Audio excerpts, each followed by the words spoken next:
దేవా మా తండ్రి నీ పాదములకు స్తోత్రం అయ్యా. ఈ దీనిని పూర్తిగా మీ శిల్వ చట్టం చేసుకుని మీ వాక్యము ద్వారా మీ బిడ్డలతో చుట్టిగా చక్కగా మీరు మాట్లాడండి. వారికి అర్థమయ్యే రీతిగా మీ వాక్యాన్ని వారికి బోధించండి. ఈ అల్పుని దీనిని పూర్తిగా మరుగు చేసి మీరు మహిమ పొందండి. ప్రతి బిడ్డ హృదయంలో ఈ వాక్యము నాటబడి ఫలించి అభివృద్ధి పొందుట కృప చూపండి దేవా.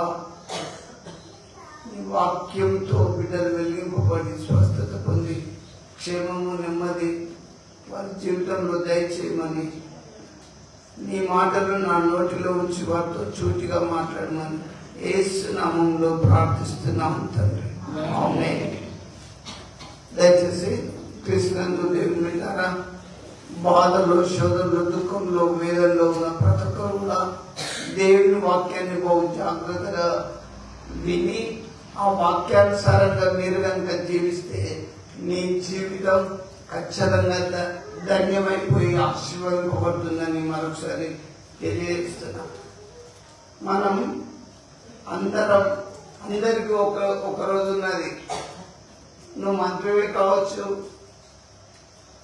ఫ్యూన్వే కావచ్చు, అటెండర్వే కావచ్చు, కానీ ఒకటి ఉంటుంది, ఏం తెలుసా? దుఃఖం, ఏడుపు ఉంటుంది. ఎవరైనా ఒక రోజు ఏడవలసిందే. ఇది ప్రతి ఒక్క మానవుడు తెలుసుకోవాలి. బైబిల్ వాక్యము మనకు నేర్పిస్తుంది, చెబుతుంది. ఒకరోజు నువ్వు ఏడవలసి వస్తుంది. అయితే భూమి మీద ఉన్నప్పుడు ఈ మర్మాన్ని మీరు తెలుసుకోవాలి. ఇక్కడ యేసు ప్రభుతో సేవలో తిరిగిండు, తిన్నాడు, అంత బాగా చేసిండు. కానీ దేవుని మర్చిపోయినప్పుడు పేతురు ఏడ్చిండు. ఒకసారి బైబిల్స్ ఉన్న వారు దయచేసి తీసుకోండి. మత్తయి సువార్త 26వ అధ్యాయం 75వ వచనం. మత్తయి సువార్త 26వ అధ్యాయం 75వ వచనం చూడండి. కనుక చెప్పేదాం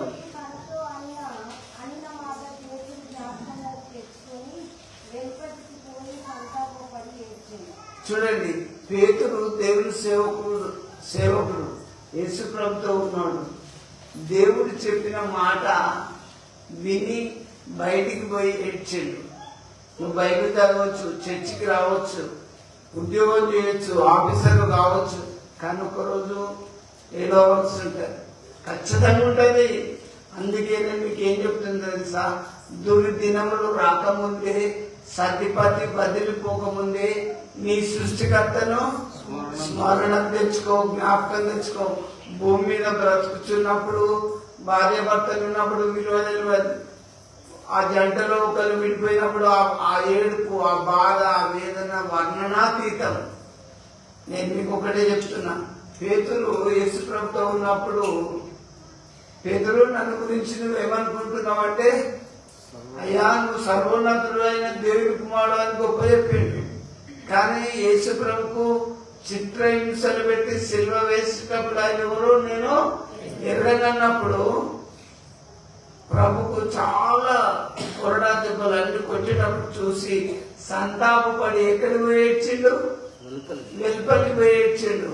నేను మీకు చెప్తున్నా, దేవుని వాక్యం నువ్వు నమ్మినా నమ్మకపోయినా, నువ్వే కులమైనా ఏ మతమైనా ఎవరైనా ఒకరోజు ఏడవలసి ఉన్నదని నేను ప్రభునందు ఖచ్చితంగా చెప్తున్నా. దేవుని బిడ్డలారా, మీరు దయచేసి దేవుని నమ్మండి. మన పాత జీవితాన్ని విడిచిపోయి ప్రభు యొక్క శక్తిని మీరు పొంది దేవుని వాక్యం విలువలు తెలుసుకోవాలని నేను తెలియజేస్తున్నా. ఇంకా అదే పేతురు గురించి మార్పులో కూడా రాయబడ్డది. 14:72 చూడండి. మార్క్స్ వార్త 14:72. వెంటనే రెండవ మారు కోడి కూసెను గనుక, కోడి రెండవ మారును కూయకమునకు నీవు నన్ను ఎరగనని ముమ్మారు చెప్పదవని యేసు తనతో చెప్పిన మాట పేతురు జ్ఞాపకముకు తెచ్చుకొని తలపోయిచూ ఏడ్చాను. ఎక్కేసిండు. నీకు అర్థమవుతుందా? అమ్మా ఇలా కడుపు నిండింది, డబ్బులు ఉన్నాయి, ఆరోగ్యంగా ఉన్నా, అందరు బంధువులు ఉన్నారు, నాకేం లేదనుకుంటారు.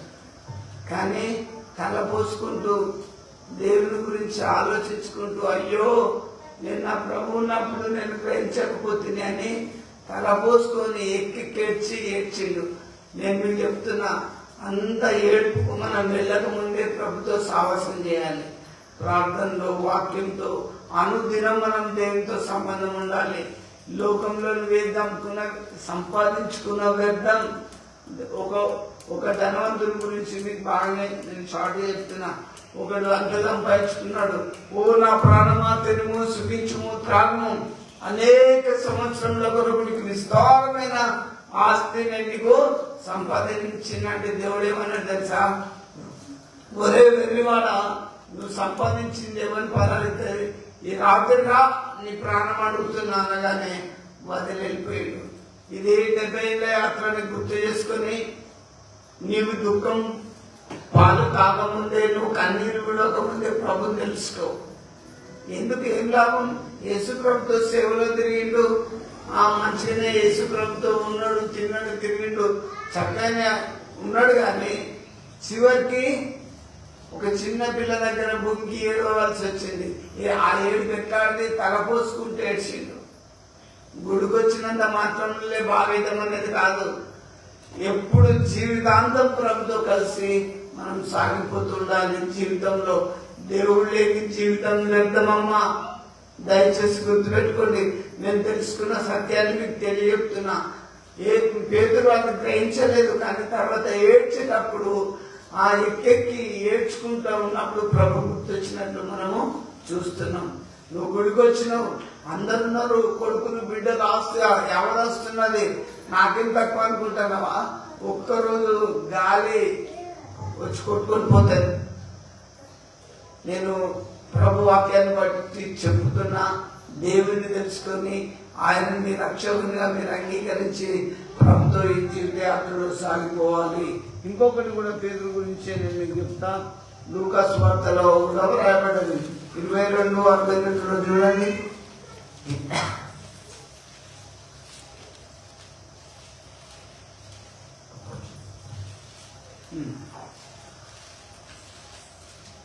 వెలుపలికి పోయి సంతాపపడి ఏడ్చెను. ఇక్కడ సంతాపపడతాను, ఊగి తలంచుకొని అయ్యో జ్ఞాపకం చేసుకుంటాను. మరి యేసు ప్రభు దగ్గర ఉన్నప్పుడు ఏమనిపించలే, కానీ గతాన్ని ఒకసారి గుర్తు చేసుకోవాల్సి వస్తుంది. వీళ్ళరా నేను మీకు చెప్తున్నా, చిన్నపిల్లలమైన, పెద్దలమైన, యవనస్తులమైన, చివరికి ముసలిమైపోతాం. దీపం ఉన్నప్పుడు ఇల్లు దిద్దుకో. బైబిల్ ఏం చెప్తుంది తెలుసా? నరుని ఆయుష్కాలం 70 సంవత్సరాలు, అధిక బలం ఉంటే 80 ఏళ్ళే. 80 ఏళ్లలో నువ్వు ఏం చేసినావు ఒకసారి గుర్తుపెట్టుకో. తర్వాత సంతాపపడి ఏడవలసిన పరిస్థితి వస్తుంది. నీ యవన కాలంలో దేవుని సేవలో నువ్వు ఎంత పాలుభాగస్తున్నావు? నీ యవన జీవితంలో నువ్వు దేవుని సేవలో ఏం పంచుకున్నావు? దేవుడు లెక్క అడుగుతాడు. మనలో ప్రతి వాడు దేవునికి లెక్క అప్పచెప్పవలసిందని రోమా పత్రికలో క్లియర్ గా వ్రాయబడ్డది. ఇలా నేను చేసిన తప్పులు ఎవరు చూస్తారు అనుకోవచ్చు మనం, కానీ ఆయన ఒక్కరోజు లెక్క చెప్పవలసినది. పేతురు గారు యేసు ప్రభుతో ఉన్నప్పుడు ఏమి అనుకోలేదు. యేసయ్యను సిలువకేసి మరి సమాధి చేసినాక ఆయన సిలువకేస్తుంటే ఈయన బయటికి పోయి సంతాపపడి ఏడ్చిండు. నేను మీకు చెప్తున్నా, అమ్మా కొడుకులను చూసుకొని మురవకు, ఆస్తిని చూసుకొని మురవకు, ఒకరోజు ఏడవలసి ఉంటుంది. నేను మీకు ఒకటే చెప్తున్నా, దుర్దినాలు రాకముందే, సతిపతి వదిలిపోకముందే సృష్టికర్తను జ్ఞాపకం చేసుకొని మరీ మరీ హెచ్చరిస్తున్నా. ఎందుకంటే ఏడుపు అనేది అందరం ఏడవలసి వస్తుంది. పేతురు సేవకుడే, కానీ ఏడవలసి వచ్చింది. 3 పత్రికల్లో నేను మీకు చూస్తే ఒక దగ్గర ఏడ్చిండు, సంతాపపడి ఏడ్చిండు, తలపోసుకుంటూ ఏడ్చిండు. నేను మీకు చెప్తున్నా, అందరు ఉన్నప్పుడు ఒక తీరు ఉంటుంది, కుటుంబంలో ఒకరు రాలిపోయినప్పుడు ఇంకో తీరు ఉంటుంది, పరిస్థితులన్నీ ఒక తీరు ఉంటాయి. నేను మీకు చెప్తున్నా ప్రియులారా, జీవితం అనేది అశాశ్వతం. ఎప్పుడు రాలిపోతామో, ఎప్పుడు మరి లోకాన్ని ఇచ్చిపోతాము మనకు తెలియదు. దేవుడు అదే మానవుని మరుగు చేసిండు. అందుకే నువ్వు బ్రతికినప్పుడే దేవుని స్తుతించు, నువ్వు బ్రతికినప్పుడే దేవుని ఆరాధించు. ఎక్కడైనా ఏ చర్చికైనా వెళ్ళండి, ఆత్మతో సత్యంతో దేవుని అనుదినము దయచేసి మీరు దేవుని ఆరాధించాలి. ఒకవేళ ఆయన కనుక మీరు ఆరాధించకపోతే అందరి పరిస్థితి ఎట్లుంటుందో చూడండి. మత్తయి సువార్త బైబిల్ ఇచ్చిన వారు 25వ అధ్యాయం 30వ వచనం చూడండి. మరియు పనికి మాలిన ఆ దాసుని వెలుపటి చీకటిలోనికి త్రోసివేయి, అక్కడ ఏడుపును పండు కొరుకుటయు ఉండును. నేను పనికి మాలినోడు ఉంటాడు. దేవుని సేవ అంటే పని చేయరు.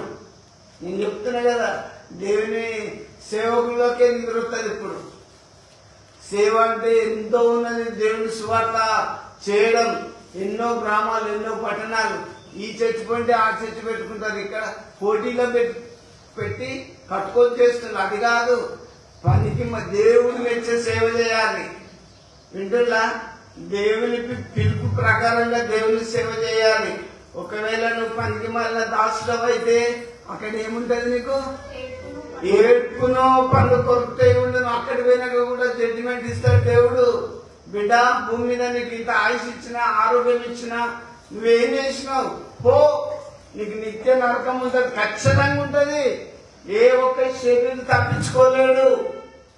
మీకు ఒకటి మరొకసారి చెప్తున్నా, ధనవంతుడు చనిపోయి గంభీరంగా పాతిపెట్టబడ్డాడు. బైబిల్ గ్రంథంలో లూకా సువార్తలో 16 రాయబడ్డది. ధనవంతుడు ఎట్లా పాతిపెట్టబడ్డాడు? మంచిగా సౌండ్లు పెట్టి బాగా తీసుకొని పోయి సమాధి గ్రాండ్ గా చేసిండు. అదే పేదరాజులు అయితే చనిపోయి పూడ్చిపెట్టబడతారు. కానీ దేవదూతలు వచ్చి లాజరు యొక్క ఆత్మను అబ్రాహాములో అనుకుంటాడు కూర్చుని తీసుకుని వెళ్ళిపోయింది. అదే ధనవంతుడు ఎక్కడున్నాడు? నరకములో యాతన పరచు. చూడండి, మీకు లూకా సువార్తలో వ్రాయబడి ఉంటుంది. ఆ ధనవంతుడు ఒకడు ఉండను.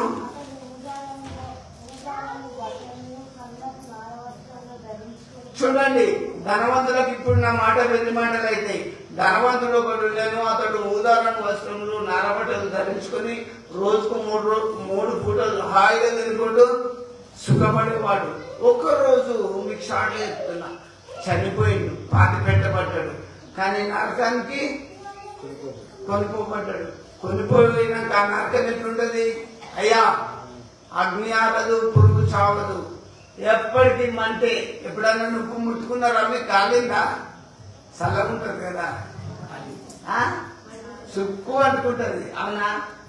అలాంటి నరకం ఉన్నది ముందు, జాగ్రత్త. అందులోకి ఎవరు పోతారంటే పాపాత్మలు పోతారు. వ్యభిచారులు, తాగుబోతులు, విగ్రహారాధకులు, నరహంతకులు, అక్రమం జరిగించే ప్రతి వాడని పోతారని బైబిల్లో మనకు క్లియర్ గా వ్రాయబడ్డది. దయచేసి మీరు అందరికి పోవద్దనే చెప్తున్నా. అక్కడ ఏడ్పు, పండ్లు కొరుకుటూ ఉంటది. మనం ఈ లోకంలో కొద్ది బాధలకి, కొద్ది సమస్యలకి తల్లడిల్లిపోతాం ప్రాణం. అయ్యో, నాకు ఇట్లా జరిగి అట్లా జరిగి. నేను మీకు ఒక్కటే చెప్తాను, ఏం భయపడద్దు. దేవుని వాక్యం మనకు విడుదల ఇస్తుంది.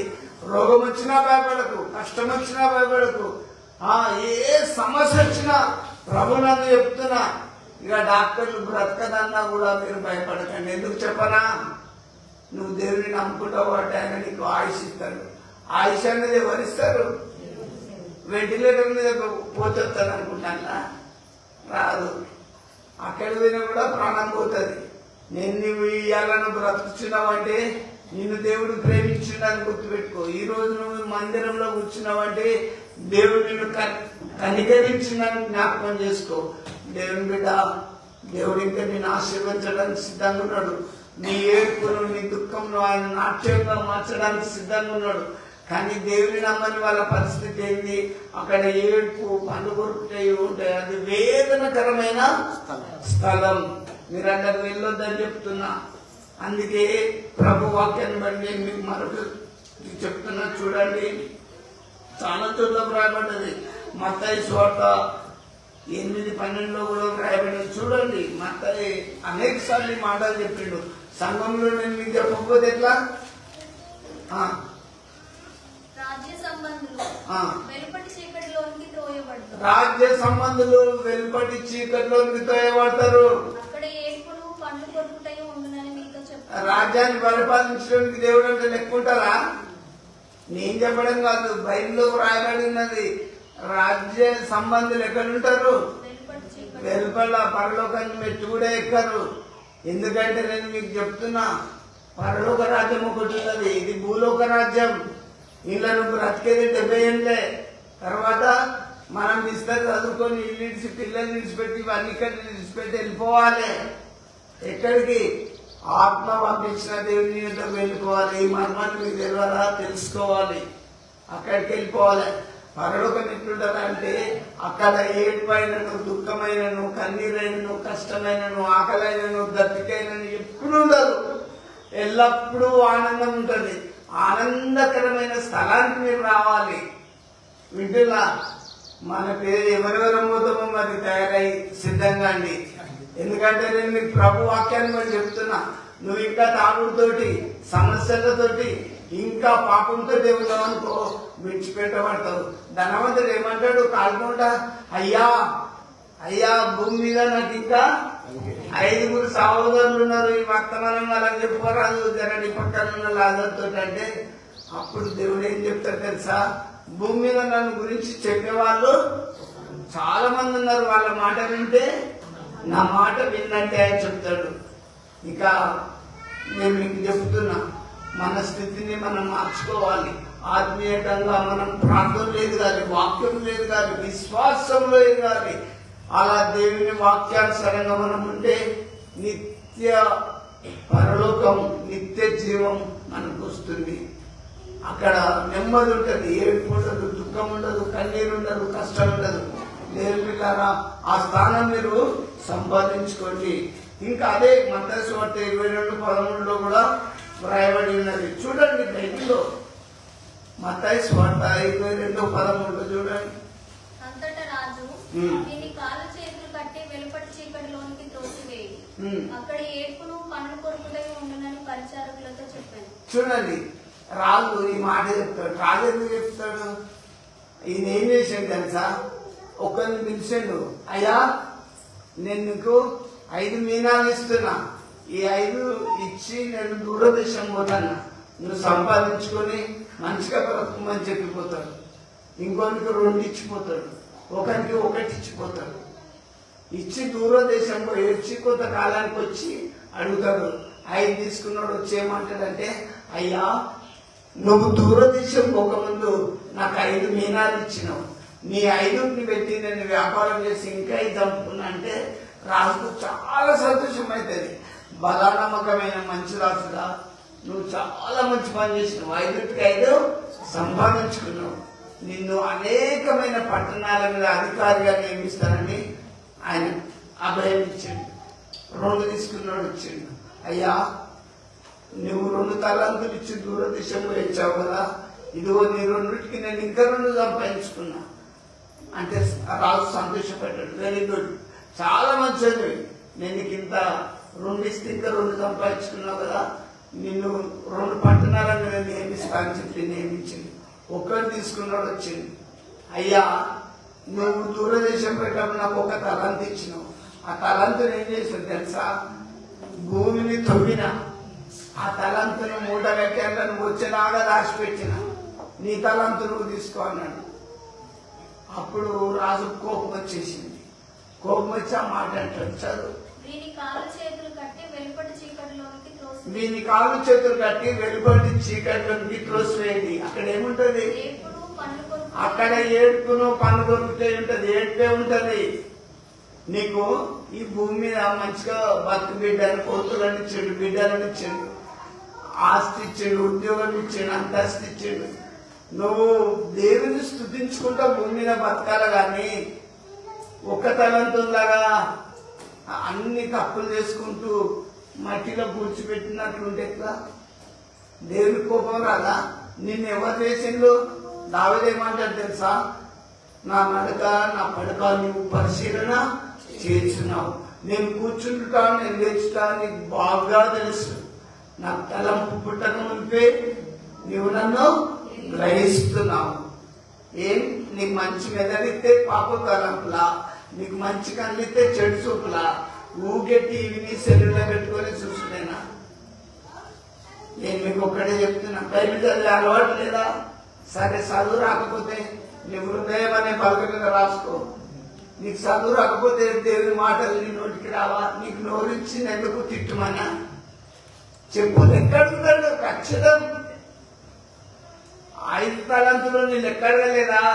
5కి 5 సంపాదించలేదా? 2 ఇచ్చినోడు లెక్కడగలేదా? 1 ఇచ్చినోడు ఎంత సంపాదించిందా?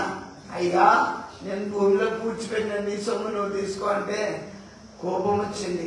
నా సొమ్ము సావుకారుల దగ్గర వచ్చిన నాకు ఇంట్రెస్ట్ వడ్డొచ్చు కదా, దీని కాలు చేతులు కట్టి ఆ మంటలు వేయండి, అక్కడ ఏ ఎక్కువ పండు కొరుకుతే ఉంటుందని జడ్జిమెంట్ ఇచ్చింది. నేను నీకు చెప్తున్నా, భూమి మీద నువ్వు ఒక మంచి బిడ్డగా దేవుడు నువ్వు భూమికి పంపించిండు. ఏం తక్కువ చేసిండు? రోజు 3 పూటలు ఆహారం ఇస్తాడా మీకు? అన్ని ఇస్తాడు. అయినా మీకు ఎందుకు టెన్షన్? ఇంకా వాక్యం ఏం చెప్తుంది తెలుసా? మీరు ఆకాశ పక్షుల కంటే శ్రేష్ఠులు, మీరు మనుషులు నా బిడ్డలు అని దేవుడు మిమ్మల్ని ఆశీర్వదిస్తే మీరు మరి పూడ్చిపెట్టిన తంతుకు పోకండి దయచేసి. అక్కడ ఏముంటది? ఏడుపు, పనుగురుటే ఉంటుంది. భూమి మీద నీకు దేవుడు అన్ని ఇచ్చిండు, నీకేం తక్కువ చేయలేదు. నువ్వు దేవునితో సాహసం చేయి. దేవా, నువ్వు నన్ను నడిపించు, మంచి మార్గంలో నడిపించమంటే ఆయన తొవ్వ చూపి నడిపిస్తాడు. నేను మీకు ప్రభు వాక్యాన్ని బట్టి చెప్తున్నా.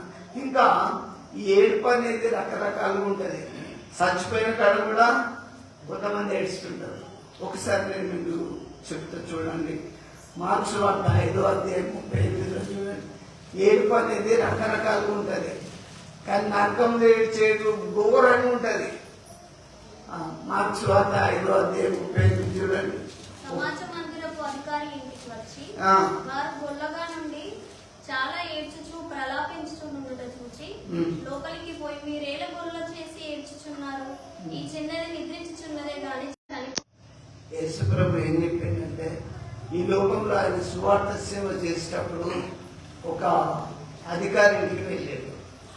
ఆ ఇంటికి ఆడ 12 సంవత్సరం అమ్మాయి చనిపోయింది. యేసు ప్రభు ఆ ఇంటికి వెళ్ళినప్పుడు చనిపోయిన వాళ్ళ ఇంటికాడ ఏముంటది?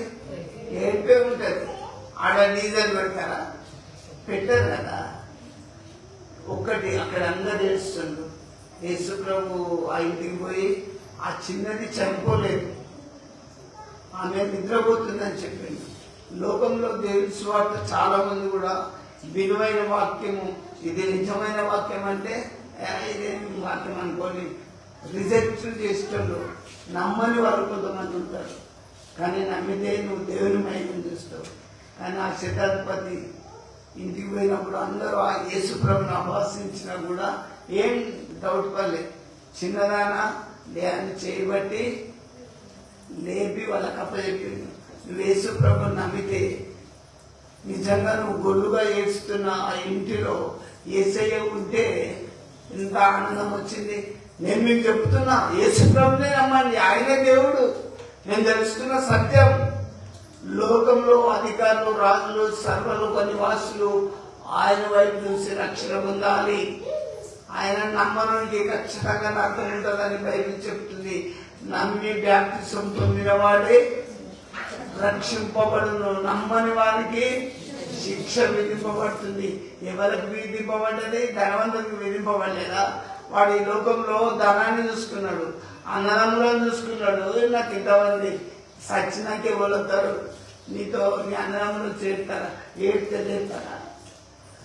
జీవితం యొక్క మర్మాన్ని తెలుసుకో, జీవితంలో దేవుని యొక్క వాక్యం విలువను తెలుసుకో, ప్రభుని నమ్మండి. ఇదంతా మనం ప్రేమతో దిగిపోయినట్టే ఉంటుంది. మన ఫ్రెండ్షిప్, మనం అందరం కూడా కుటుంబంలో ఒకరి నుంచి ఒకరు విడవాసిపోయే రోజు ప్రతి ఒక్కరికి ఉన్నది. అందుకే నేను మీకు చెప్తున్నా, దీపం ఉన్నప్పుడు ఇల్లు దిద్దుకోండి. మీరు కలిసి మంచిగా బ్రతికినప్పుడే రోజు దేవుణ్ణి మీరు ఆరాధించండి, ప్రార్థించండి. ప్రభు కృప మీకు తోడై ఉంటుంది. ఎందుకంటే ఏడుపు అనేది ఉంటుంది. చచ్చిపోయినాక పేతులాగా బయటకు పోయి ఏడితే ప్రయోజనం ఏంటి? అప్పుడు పేతుని వాడని అక్కడ ఏడుతుంటే ఆదరించిండ, సంతాపడి ఏడుతుంటే ఎక్కెక్కి ఏడుతుంటే ఒక్కో పేతులు అని ఆదరించిన వాళ్ళు ఉన్నారా? నేను మీకు చెప్తాను, నేను చెప్పిన మాటలు ఇప్పుడు మీరు నమ్మకపోతే ఒకరోజు ఏడుపు వస్తుంది. మీకు ఏడుపు వస్తే ఏం చేస్తారు? ఆ రోజు ఆదరించే వాళ్ళు ఎవరు ఉంటారు? మీకు ప్రభు వాక్యాన్ని బట్టి చెప్తున్నా, దేవుని వాక్యం ఆదరిస్తుంది. యేసయ్య ఇప్పుడు ఈ శతాధిపతి ఇంటికి పోయినప్పుడు ఆ ఇంట్లో గొల్లుగా ఏడుస్తుండ్రు. అందరూ ఏడుస్తుంటే అందరు ఎగతాళి కూడా చేసిండు. చిన్నది చనిపోతే ఏడుస్తుంది, చనిపోతే మేము ఏడుస్తుంటే నువ్వు నిద్రపోతుంటాడని యేసుప్రభుని అపహసించారు. ఆయన కూడా చిన్నదానా లేనగానే 12 ఏళ్ళ వయసు గల అమ్మాయి లేచి కూర్చున్నది. ఆమెకు అన్నం పెట్టాడని నవ్విన ఎగతాళి చేసిన వాళ్ళ ముఖానికి పెట్టిపోయిన యేసుప్రభు చెప్పినాక నీ జీవితం యేసుప్రభు నమ్మి ప్రభుత్వ సావాసం కలిగి నువ్వు ఉంటే నీ జీవితం మారిపోతుంది. అందరూ నిన్ను ఎగతాళి చేయొచ్చు. నీకు రోగం వస్తే ఏమవుతుంది? నువ్వు యేసుప్రభు నా మాటతో నమ్ము, బాగు చేస్తాడు. ఆయన కుష్ఠరోగులను బాగు చేసిండు, గుడ్డి వారికి అందించిండు, చెవిటి వారికి చెవులు ఇచ్చిండు, దయ్యాలను నిలబొట్టిండు, సమస్త రోగాలను యేసుప్రభు బాగు చేసిండు. ఆయన పరమ వైద్యుడని నేను సభాముఖంగా మీ ఎదుట చెప్పుచున్నాను. ప్రభు నమ్మండి. నువ్వు ఏ స్థితిలో ఉన్నా దిగజారిపోకు. నీకు అసాధ్యమైన జీవితంలో ఏది ఉండదు. నువ్వు యేసు ప్రభువుగా ప్రార్థన చేస్తే నీ జీవితం ధన్యమైపోతుంది. అందుకే దావీదు అంటాడు, 1000 మంది ఒక ప్రక్క, 10,000 మంది కుడి ప్రక్క కూలినా ఏ అపాయములకు నేను భయపడను. ఎవరికండి? ఎవరికి బాధ, ఎవరికి గాయం, ఎవరికి చింతలంటే ఎప్పటికీ తాగడానికి, పాపం చేస్తుంటే సమస్యలు ఉంటాయి. ఏ తప్పు చేయడానికి ఎందుకుంటాయి చెప్పండి? ఉండయి. మన ఫేస్ వాల్యూని బట్టి కూడా నేను మీకు చెప్తున్నా. అందుకే నేను మీకు ఒక వాక్యాన్ని గుర్తు చేస్తా. యోవేలు గ్రంథం దయచేసి తీసుకోండి. నేను షార్ట్గా చెప్పి ముగిస్తా. యోవేలు గ్రంథం 2వ అధ్యాయం ఇండెక్స్ చూసుకోండి, మీకు తొందరగా దొరికిపోతుంది. 2వ అధ్యాయం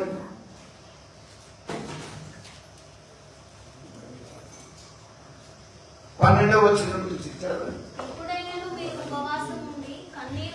చూడండి, మీరు ఇప్పుడైనా అమ్మా, ఇప్పుడైనా మీరేం చేయాలి? ఉపవాసం ఉండి కన్నీరు విడుచుచు దుఃఖించుచు దుఃఖించుకుంటా మనపూర్వకంగా నా యుద్ధకు రండి. ఇప్పుడైనా రండి, ఏ బాధతోనైనా రండి. నీ బాధలు నువ్వు ఏడుస్తున్నావు. మన బంధువులు మనం ఏడ్చినప్పుడు కొంతమంది ఎగతాళి చేయొచ్చు, కొంతమంది దూరం ఉండొచ్చు, కష్టం వచ్చినప్పుడు మాదైనా అనేటోళ్ళు కూడా ఉంటారు కొంతమంది. కానీ దేవుడు అట్లా అన్నాడు. ఏం చెప్తుండో మళ్ళీ అమ్మా, ఇప్పుడైనా నువ్వు ఉపవాసం ఉండి కన్నీరు విడుచుకుంటూ ఏడ్చుకుంటూ హృదయపూర్వకంగా నా యుద్ధకు రండి. దేవుని దగ్గరికి ఎట్లా రావాలి? ఎప్పుడు ముగిస్తుందో ఇంటికి పోదామని అనుకుంటారు, ఎప్పుడు ప్రార్థన చేస్తాడో అయిపోతుంది అనుకుంటారు కొంతమంది. కానీ వాక్యం ఏం చెప్తుంది? హృదయపూర్వకంగా నా యుద్ధకు రండి. ఇప్పుడైనా రండి, కన్నీరు కాచుకుంటారండి. అయ్యో దేవుడా, ఈ సమస్య నాకున్నది. నేను మీకు ఒకటి చెప్తా. అన్న దేవుని మందిరానికి ఎందుకు పోయింది తెలుసా? గుడ్రాలు. అక్కడికి పోయి ఆమె దేవునితో ఏడ్చుకుంటూ కన్నీరు కాచుకుంటూ ప్రార్థన చేసింది. దేవుడా, నన్ను జ్ఞాపకం చేసుకో, నాకు ఒక్క మగపిల్లగా దయచేయాలని కన్నీరు కాచింది. నీ కొరకు నువ్వు ఏడువు, నీ సమస్యల కొరకు నువ్వు దేవునితో మొరపెట్టు. నీ బాధలకు, నీ అప్పులకు, నీ రోగం కొరకు ఏం లేదండి. అస్సలు రహస్యం నేను మీకు చెప్తున్నా. నువ్వు ఏడ్చుకుంటా ప్రార్థన చేస్తే నువ్వు చాలా దావీదు చెప్పిన మాటలు నాకు గుర్తొస్తాయి. నా కాళ్ళను లేడి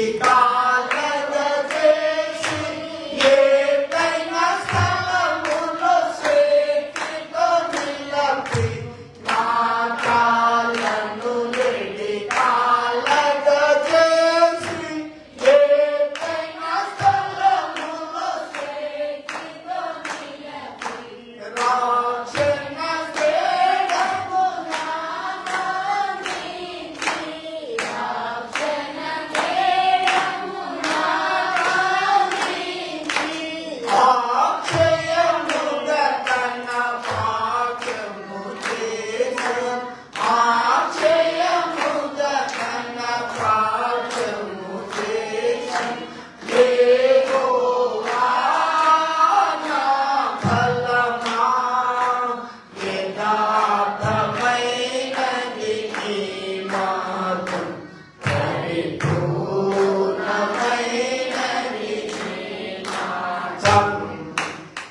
చూడండి, మీరు ఇప్పుడైనా నువ్వు కన్నీరు వార్చుకుంటూ మనఃపూర్వకంగా మనసు పూర్తిగా దేవుని దగ్గరకు వచ్చి ప్రభుకు మొరపెట్టండి.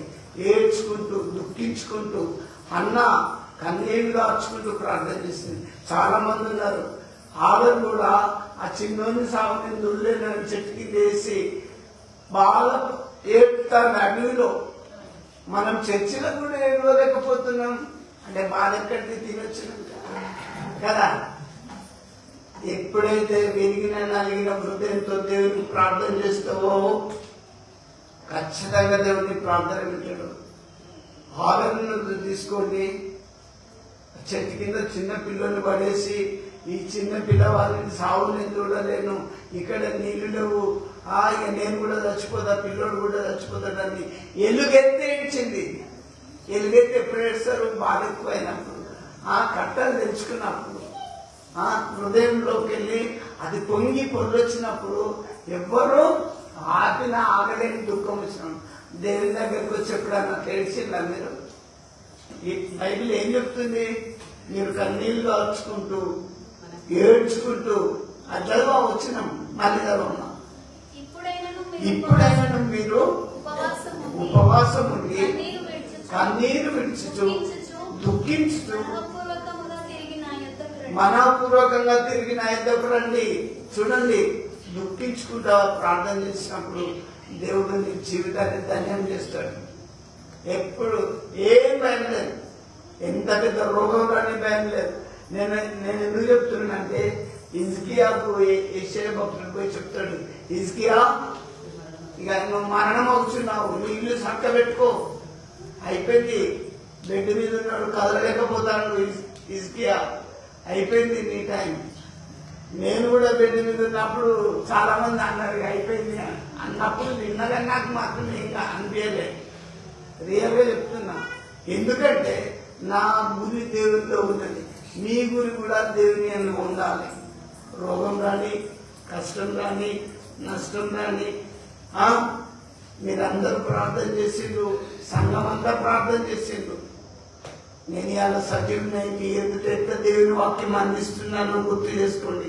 హిజ్కియా కన్నీళ్లు వాచుకుంటూ యెహోవాకు మొరపెట్టాడు, దేవా నా బ్రతుకులు నేను ఎట్లున్నానో నీకు తెలుసు, దయచేసి నన్ను జ్ఞాపకం చేసుకోమంటే హిజ్కియా ఎంత ఆయుష్ ఇచ్చిండు? 15. మీరు ఎందుకు పొందారు 15 సంవత్సరాల ఆయుష్? మీ బట్టల ముండెత్తుకుని తంతుకుండకండి, దయచేసి మీ బరువు మీ నెత్తిన పెట్టుకొని మూలుకుంటుండకండి. విడుదల ఉందండి, బయటికి రండి. నీ జీవితం ఒక ఉన్నతమైన దాని మీద ప్రభునామాన్ని బట్టి మంచి స్థాయిలో మీరు ఉండాలి. క్రైస్తవ బిడ్డలంటే నుప్పురవలా ఉండాలి, ఉప్పులా ఉండాలి, వెలుగుతూ ఉండాలి, వెలిగిస్తూ ఉండాలి. వింటున్నా, నీకేం తక్కువ చేయడు దేవుడు. మీరు ప్రభుతో స్థిరంగా ప్రభుతో ఉన్నప్పుడు నీ జీవితం ధన్యమైపోతుంది. ఎక్కలేనంత ఎత్తైన కొండపైకి దేవుడు నిన్ను ఎక్కేయడానికి సిద్ధంగా ఉన్నాడు. నువ్వు అనుదినము దేవుడితో కలిసి సావాసం చేయన్నాడు, అప్పుడు నీ జీవితం ఆశ్చర్యంగా అద్భుతంగా మారిపోతుంది. అందుకే ఇక్కడ మనం ఏం చేయాలి? మొదటిగా మనం లేచి మొరపెడుతూ ఉండాలి. ఎప్పుడు మేలుకు వస్తుందో ప్రభుతో మాట్లాడాలి. మధ్యరాత్రి ఎప్పుడు మీకు మేలుకు వచ్చిందో ఈవిల్ థాట్స్, చెడు ఆలోచనలు కాదు, దేవునితో మాట్లాడాలి. ఆ కొద్ది క్షణాలు దేవుని బిడ్డారా, మీరు ప్రభు వైపు చూస్తూ ప్రభు దగ్గర కన్నీళ్ళు దాచుకుంటూ ప్రభుతో ఉన్నప్పుడు ఈ లోకంలో నీ జీవితం ధన్యమైపోతుంది. ఒక్కటి చెప్పి నేను ముగిస్తా. పాపాత్మురాలైన ఒక స్త్రీ యేసుప్రభు దగ్గరికి వచ్చింది. యేసుప్రభు దగ్గరికి వచ్చి ఏం చేసింది తెలుసా? 1 లీటర్ సెంటు తీసుకొని వచ్చింది. యేసుప్రభు పాదాల మీద పోసింది. వెంట్రుకలతో తుడుచుకుంటూ ఏడ్చుకుంటూ తన కన్నీళ్ళు కాచుకుంటూ తూర్చింది. అమ్మా, నీకు దేవుడు పిల్లల్ని ఇచ్చిండు, దేవుడికి థ్యాంక్స్ చెప్పవా? ఉద్యోగం ఇచ్చిండు, దేవుడికి థ్యాంక్స్ చెప్పాలా వద్దా? మంచి ఆరోగ్యం ఇచ్చిండు, రోజు పని చేసుకుంటాను, రోజు 3 పూటల భోజనం ఇచ్చిండు. అయ్యా అని కొంచెం అలాంటి దేవుడు ఎంత ఇస్తాడు? ఇంకా మనము కృతజ్ఞతతో దేవుడికి స్తోత్రం చేయాలి. మీరు ఎట్లున్నారంటే బాధతోటి మీరెవరో గుంజుకొని తిన్నట్టున్నారు. దయచేసి నేను చెప్తున్నా, యాక్టివ్గా ఉండాలి, హుషారుగా ఉండాలి. దేవుడితో ఉన్నప్పుడు అందుకే అన్నింటిలో దేవుడు తీరుస్తాడు. ఆ పాపాత్మురాలైన శ్రీ అందరూ ఈమె పాపాత్మురాలని అందరూ అనుకున్నప్పుడు యేసయ్య దగ్గరకు వచ్చి తల వెంట్రుకలతో విప్పి ఆయన పాదాలు వచ్చింది. కనీసం మనపూర్వకంగానే వ్రాయబడ్డది వాక్యం. నీ గుండె నిండా దేవుని స్తుతించే మనసు నీకు లేకపోతే ఎట్లా? నా హృదయంలో ఉందేవా. నేను ఒకటి చెప్తాను, మీకు గుర్తు చేసుకోండి. యేసు దేవుడు ఎదలో ఉంటే ఎందుకు రా భయం?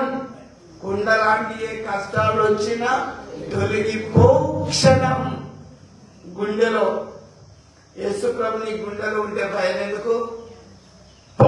తొలగిపోతాయి. నేను ప్రభు వాక్యాన్ని బట్టి చెప్తున్నా. నేనేం పెద్ద భక్తుని కాదు, ఎక్స్పర్ట్ని కాదు, ఏది కాదు. కానీ ఏసునామంలో పో అంటే దయాలు పోతాయి. ఏసునామంలో పో అంటే 31 రోజులు నోటి మాట లేని అమ్మకు నోరు వచ్చింది. వరంగల్లోనే, ఎక్కడో కాదు. నేను మీకు ఎందుకు చెప్తున్నానంటే మీరు నాలాగా ఎదగండి వాక్యంలో, ప్రభు దగ్గర. నేను రోజు బైబిల్ చదువుకుంటా, మీరు చదువుకోవాలి. రోజు ప్రార్థన చేసుకుంటా, మనసులో మీరు చేసుకోవాలి. ఎవరు చూసేది కాదు కదా. అలా ఎదగండి, కన్నీరు రావండి.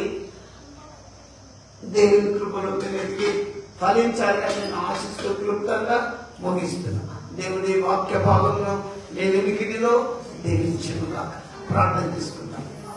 జీవం వెళ్ళిన తండ్రి నీకు స్తోత్రం. దేవా, ఎంతో మంది బైబిల్లో కన్నీళ్లు దాచి విజయం సాధించారు. నాయన నీకు స్తోత్రం. ఈ దేవుని నన్ను జ్ఞాపకం చేసుకో. మా చిన్న కుటుంబాలను, మా చిన్న సంఘమును, మా గ్రామంలో, మండలంలో, రాష్ట్రంలో, దేశంలో కాపాడండి. పరిస్థితులు భయంకరంగా ఉంటున్న రోజుల్లో తండ్రి మీ హస్తం మాపై నుంచి, మీ కాపుదల మాకు నుంచి క్షేమంగా నడిపించండి. ఈరోజు ఎంతో దూర ప్రాంతాల నుంచి కూలి వచ్చిన బిడ్డలు ఎవ్వరు కూడా ఈరోజు నీ రాశితో వెళ్ళొద్దు. వారు ఆశీర్వాదపడి స్వస్థత పొంది క్షేమంగా వారి గృహాలకు చేర్చండి. నూతన బలంతో నింపండి. ప్రతి బిడ్డలు రేయి మొదటి జామున లేచి నీకు మొదలుపెట్టే బిడ్డలుగా, మనస్ఫూర్తిగా ప్రార్థించే బిడ్డలుగా వారిని ఆశీర్వదించండి. అయ్యా, ఈ లోకం మాది 70 ఏళ్ళ యాత్ర సగం అయిపోయింది. అయితే ఇంకా కొద్ది కాలంలో నీతో కలిసి జీవించే భాగ్యం ప్రతి బిడ్డలు దయచేయమని, విన్న వాక్యం వారి వెనుకలో ఆశీర్వదించమని, లైవ్ వింటున్న కుటుంబాలను, బిడ్డలను దీవించమని యేసు నామములో ఎంతో ప్రార్థిస్తున్నాము తండ్రి. ఆమేన్.